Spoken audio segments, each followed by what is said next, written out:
রাজ্য সরগরম হল এঞ্জেল চাকমা নৃশংস হত্যাকাণ্ডে।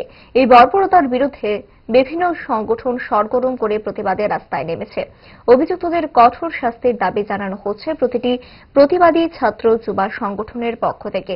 নিন্দা ধিক্কার সহ বিক্ষোভে ফুটছে ছাত্র সমাজ। ঠিক তারই অঙ্গ হিসেবে নিজেদের ক্ষোভ আর প্রতিবাদকে সঙ্গী করে রাজপথে নামল সারা ভারত গণতান্ত্রিক ছাত্র ফেডারেশন। রাজধানীর বটতলায় প্রতিবাদ কর্মসূচিতে জড়ো হন সংগঠনের কর্মী সমর্থকরা। এই ঘটনার জেরে সংগঠনের কি বক্তব্য তা তুলে ধরেন এক কর্মকর্তা।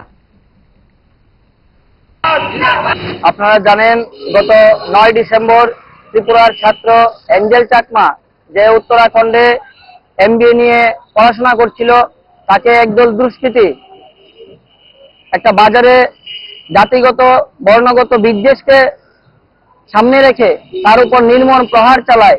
লোহার রড দিয়ে তার মাথার মধ্যে আঘাত করে এবং গত 26শে ডিসেম্বর ওইখানে একটা হাসপাতালে তার মৃত্যু হয়। এআইডিএসও কেন্দ্রীয় কাউন্সিলের পক্ষ থেকে আমরা তার তীব্র প্রতিবাদ জানিয়ে রাজ্যে রাজ্যে প্রতিবাদ সভা আয়োজন করেছি এবং সামাজিক মাধ্যমে আমরা সুষ্ঠু বিচারের জন্য আবেদন করেছি।